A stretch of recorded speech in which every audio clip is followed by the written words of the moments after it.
Today we celebrate the feast of Our Lady of the Seraphic Order, a special day for us Franciscans, Our Lady who was the foundress of the Franciscan Order, who chose Saint Francis to found this beautiful order, which is so strong, has done so much good for the Church for eight centuries, and continues to go strong in the Church with new shoots, new branches of the Franciscan Order. Our branch, the Franciscans of the Immaculate, being the largest new branch of the Franciscan Order, and so we're thankful to Our Lady, to God, especially for our vocation, and we're asking Our Lady to sustain us and to strengthen us and to help us to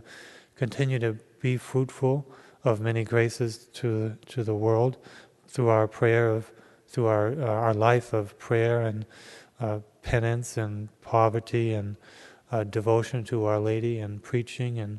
mass media, and especially our devotion to Our Lady and our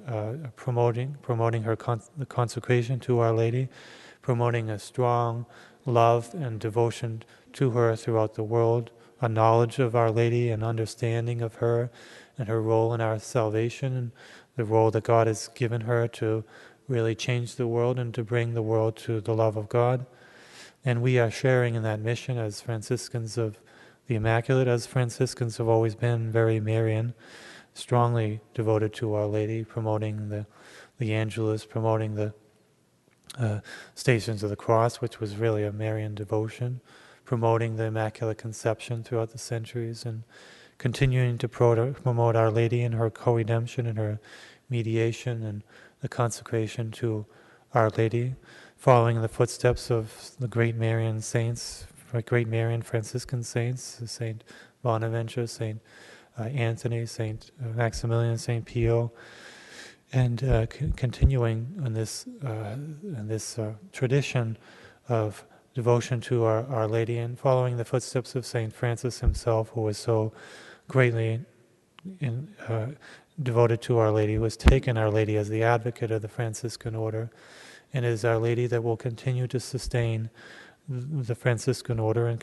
sustain each Franciscan in our beautiful vocation, which we are thanking Our Lady for. We're grateful to her that has made us better souls, better children of God, better Franciscans,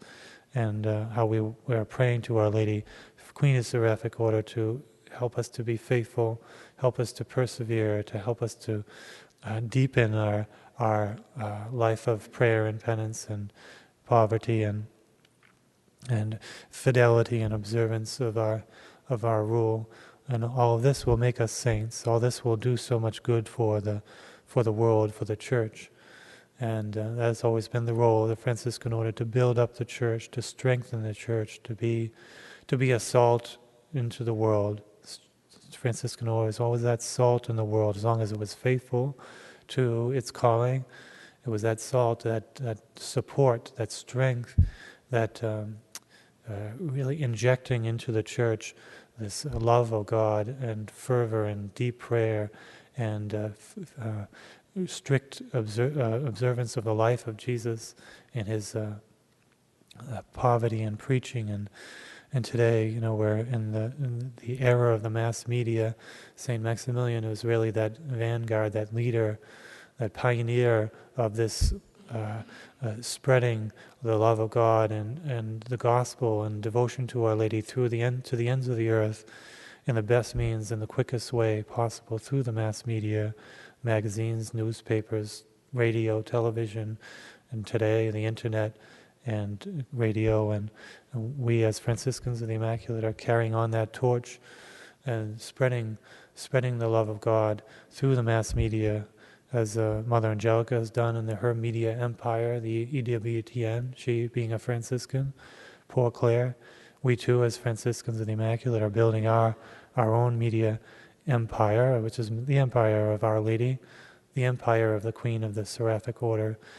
to conquer the world for the kingdom of Christ, and to take it away from Satan, to plant in the hearts of every man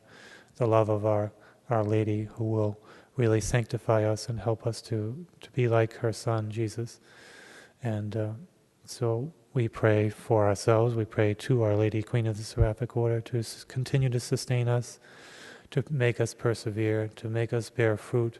to make us more and more holy and close to her.